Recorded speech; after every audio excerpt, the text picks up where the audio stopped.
இத சாப்பிடாத குழந்தைங்களே கிடையாது. அது என்னது? பிஸ்கட்டு. பிஸ்கட் எப்படி வீட்லயே ரொம்ப ஹெல்தியா பண்றதுன்னு பார்க்கலாமா?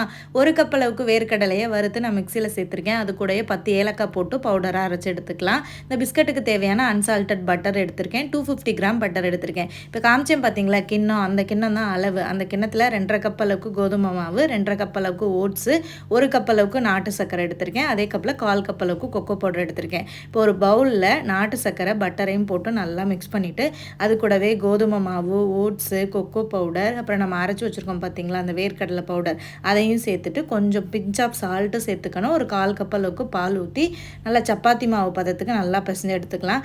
நட்ஸ் வந்து நம்மளோட விருப்பம் தான். பாதாம், முந்திரி, வால்நட் எது வேணாலும் சேர்த்துக்கலாம். என்கிட்ட இன்றைக்கி இல்லாதனால வேர்க்கடலை மட்டும் சேர்த்துருக்கேன். ஸோ மாவு நல்லா பிசைஞ்சிட்டு சப்பாத்தி கட்டையில் வச்சு தேய்ச்சி எடுத்துட்டு குக்கி கட்டர் இருந்துச்சுன்னா இந்த மாதிரி குக்கி ஷேப்பில் கட் பண்ணி எடுத்துக்கலாம்.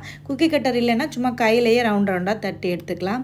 அவனை வந்து ப்ரீஹீட் பண்ணி வச்சுருந்தேன். ஒரு 20 நிமிஷம் அவனில் பேக் பண்ணி எடுத்தோன்னா ஹோம்மேடான பிஸ்கட் ரெடிங்க. ரொம்ப சூப்பராக இருந்துச்சு. நான் சுகர் கம்மியாக தான் சேர்த்துருக்கேன். ஏன்னா கடையில் வாங்குகிற பிஸ்கட்டுகளில் அதிகமாக சுகர் இருக்கும். அதனால் சுகர் கம்மியாக சேர்க்குறது தான் நல்லது.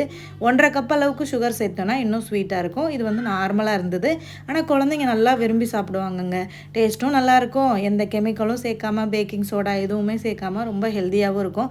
குழந்தைங்களுக்கு நம்ம பிஸ்கட் வாங்கி கொடுக்கும்போது ரொம்ப கில்ட்டியாக ஃபீல் பண்ணுவோம் கடையில் வாங்கி கொடுக்கும்போது. இப்போ வீட்டிலேயே செஞ்சு கொடுத்தா ஒரு கில்ட்டி